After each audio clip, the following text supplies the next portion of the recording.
"You'll never be a real man like him," she whispered after an argument. So I said nothing and moved out the next morning. Now he's in jail, and I'm the one she calls at 2 a.m. Hey viewers, before we move on to the video, please make sure to subscribe to the channel and hit the like button if you want to see more stories like this. Thanks.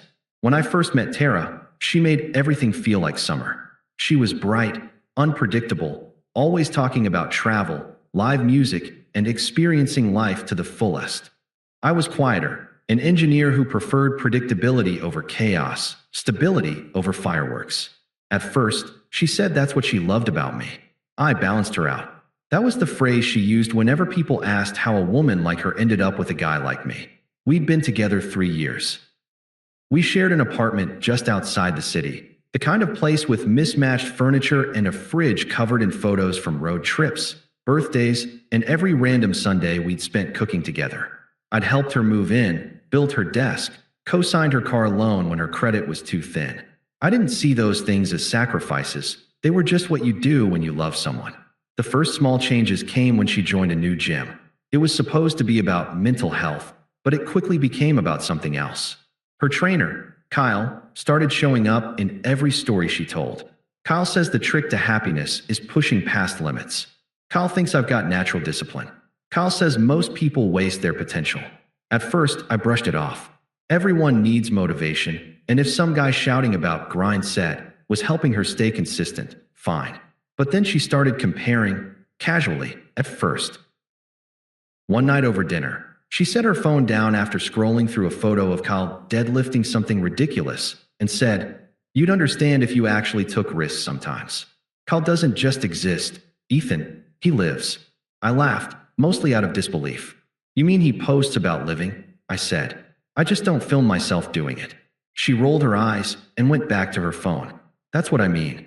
You never get it." That word, never, lingered. It had weight. The next few weeks, she started dressing differently, spending more time at the gym, always just grabbing a smoothie afterward. She'd come home late, smelling like someone else's cologne, and when I mentioned it, she'd smirk and say, "Relax, Ethan. Not everything revolves around you." I didn't argue. I'd never been the yelling type. But silence can say more than words. There was a Friday night when her friends came over, 2 women and 1 guy I barely knew. I offered to grab drinks for everyone, and as I walked back from the kitchen, I heard her laugh. Sharp, cruel, cutting through the chatter. "He's sweet," she said, "but he's not exactly the type you brag about." The guy laughed, the girls didn't. When I placed the glasses on the table, she looked at me like I hadn't heard. I smiled anyway. That night, she slid into bed after midnight and whispered, "Don't be so sensitive, babe. You know I'm joking." But I wasn't sensitive. I was observant. And I'd started to notice a pattern. Every joke chipped away at something I used to be proud of. Still, I tried. I kept cooking for us, left little notes on her mirror, asked about her day even when she barely answered.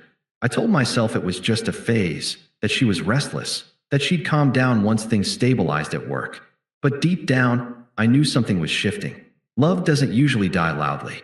It erodes quietly, grain by grain, every time someone chooses mockery over respect. And by the time I realized how far we drifted, she was already halfway gone. By the time fall rolled around, I could feel it, the quiet contempt. It showed up in small ways. Her sighs when I spoke. The way she'd scroll while I talked about my projects. The subtle smirk when I offered to help with her car or finances.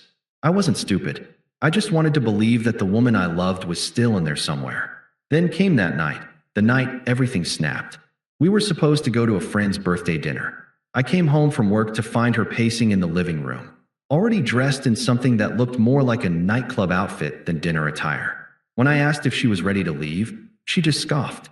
"You're really wearing that?" I looked down, dark jeans, button-up, clean shoes. "My usual." "Yeah, what's wrong with it?" "Nothing," she said, with that smirk that always meant everything. You don't really try, do you?" I let it slide. Again. But at the restaurant, she kept pushing. Every time Kyle's name came up, and somehow, it always did, she lit up. Her hand brushed mine under the table once, but her eyes never left her phone. When we got home, I finally said it. "If you respect me, stop bringing that guy up." She looked at me like I was a child interrupting grown-ups. You're jealous again. It's so unattractive when you act insecure. I'm not jealous, I said calmly. I just don't like being compared to some guy who doesn't exist outside your phone. Her voice dropped, cold and deliberate. You'll never be a real man like him. Silence. I didn't yell. I didn't slam doors. I just stared at her, at the woman who used to beg me to never give up on her. She looked away first. Don't make this dramatic, Ethan, she said, walking past me. You always take things too seriously. That was the moment I knew I was done. Not because she insulted me, words fade, but because she didn't even flinch after saying it. That night, she fell asleep with her phone face down on the nightstand. I lay beside her, staring at the ceiling, listening to her breathing slow. At 3:27 a.m., her phone buzzed. A message preview lit up the screen. Kyle, he asleep? That was enough. I didn't need to see more. I got up, showered, dressed, and sat at the kitchen table for an hour, just thinking. No anger, no heartbreak, just clarity. By sunrise, I'd packed a suitcase, essentials only. Laptop, passport, clothes, my grandmother's watch. I left the keys on the counter. I didn't write a note, didn't text, didn't block her. When she woke up, I wanted her to feel the silence. I didn't go far, just far enough that she couldn't find me if she tried to bump into me by accident. A friend from work had a spare room. Small, quiet, perfect. I spent the first few mornings waking up to actual peace for the first time in months. No passive-aggressive sighs. No judgment. Just quiet. I expected a message within an hour. None came. By noon, a few missed calls. Then a text. Ava, are you serious right now? Followed by another. Ava, you're acting childish. We had an argument. Then silence. Then, hours later, Ava, where did you go? Can we talk? I didn't answer. I didn't delete them either. I just let them pile up. By the next day, she was calling mutual friends. One of them, Ryan, sent me a screenshot of what she said. He's having some kind of mental breakdown. I'm worried. Funny how quiet detachment gets rebranded as instability when they can't control it anymore. That evening, I checked our shared bank account. She'd transferred herself $600 for bills. The bills were in my name, of course. So I froze the account. 10 minutes later, my phone rang again. Her name. Then again. Then again. When she realized I wasn't going to answer, she switched tactics. A voicemail came through. Her voice, sweet, performative, trembling just enough to sound pitiful. Ethan, I don't know what you're doing, but can we please talk? You're scaring me. I didn't mean what I said. I was upset. Please don't just disappear like this. I played it twice. Not because I missed her, but because I wanted to memorize the tone. She was scared, not of losing me, but of losing her grip. By the third day, she was showing up at my job.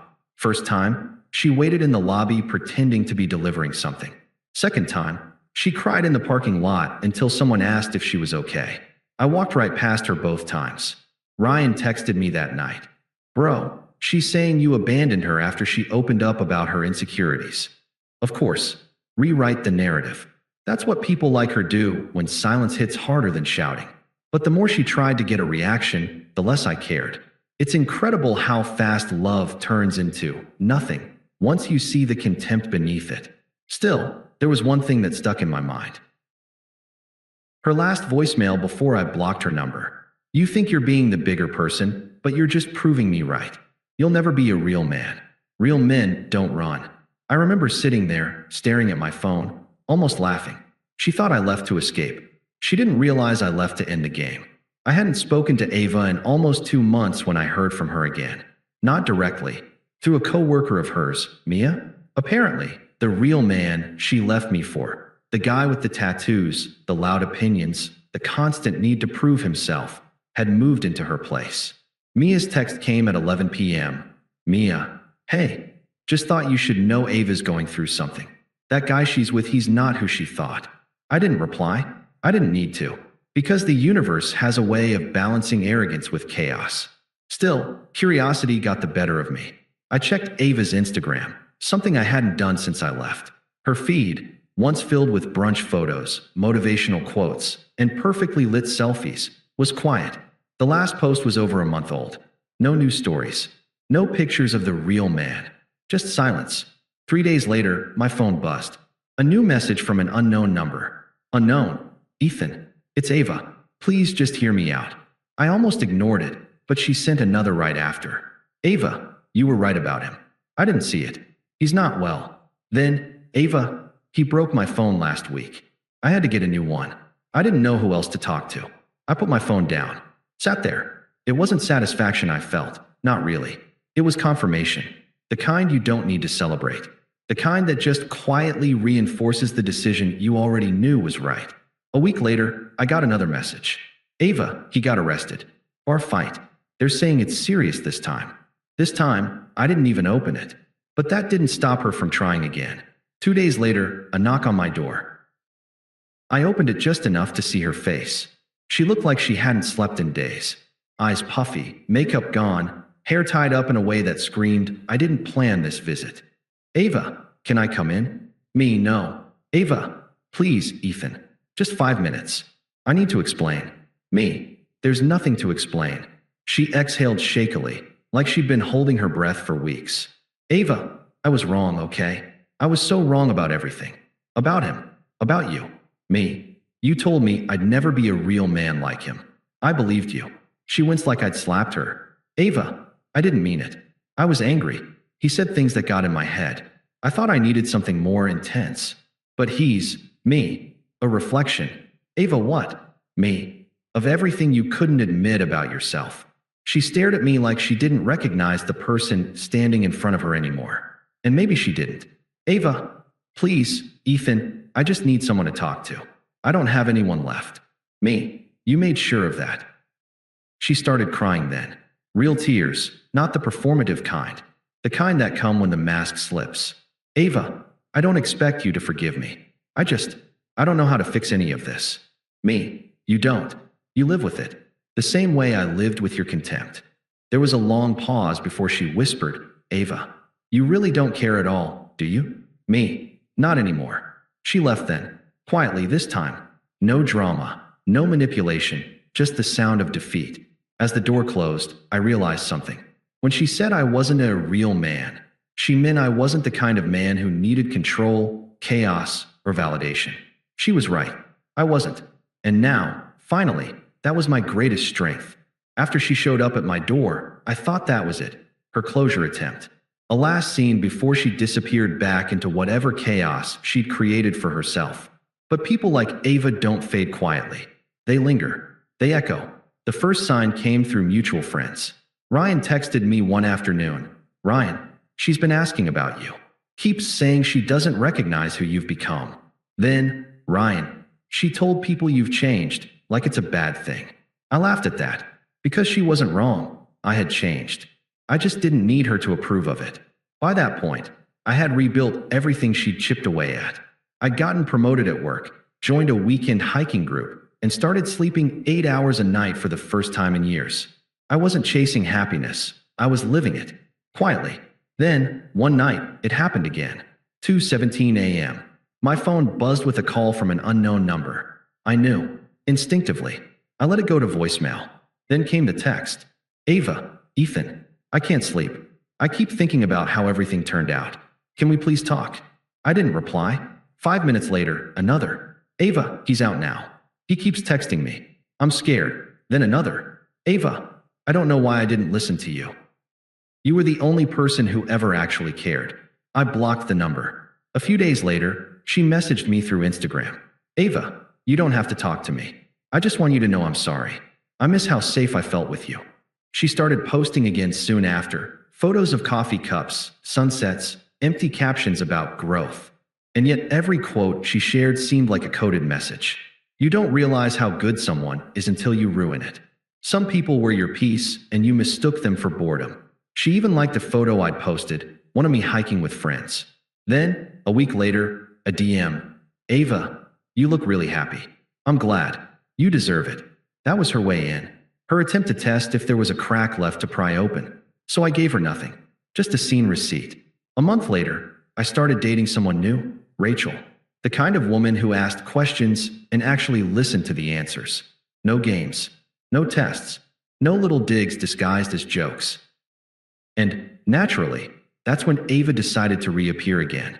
This time through Ryan, who warned me before she could. Ryan, heads up, she showed up at the coffee shop asking about you. Told me she wants to clear the air. Sure enough, a few hours later, Ava, I heard you're seeing someone.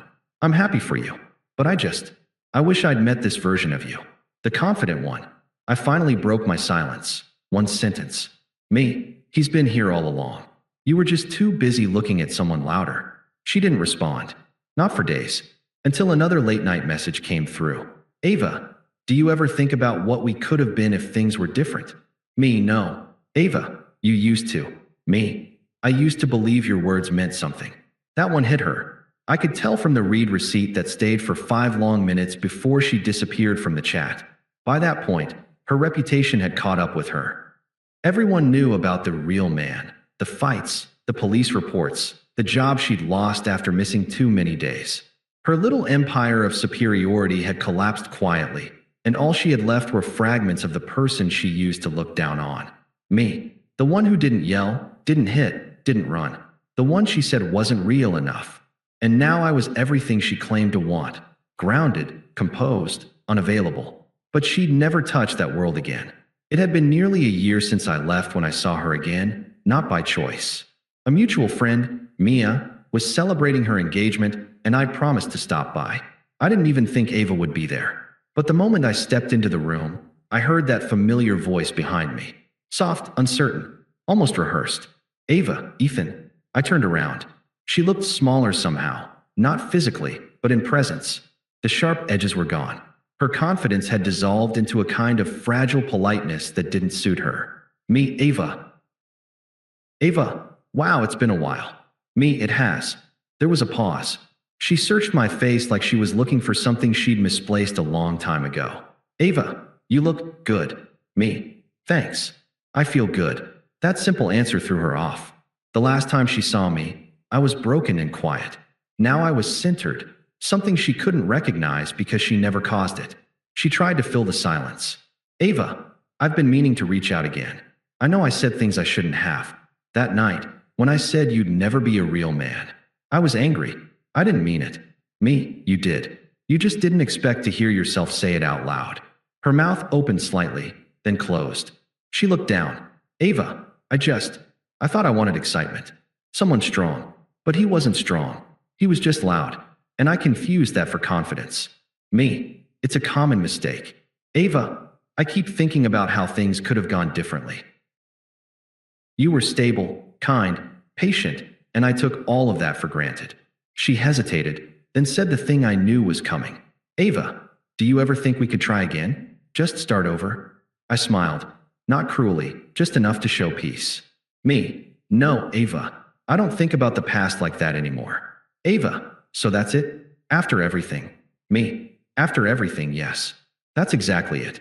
She looked around, maybe hoping for sympathy from someone nearby. But nobody was paying attention. It was just us, and the weight of her own words from a year ago echoing between us. Ava, you really don't care anymore, do you? Me, I did. Enough to build a life around you. Enough to lose myself trying to be who you said I wasn't. But I'm not that man anymore. Her voice cracked. Ava, I know you're seeing someone. Rachel, right? Me, yes. Ava, she's lucky. Me, no. We're both just better to each other than we ever were to ourselves back then.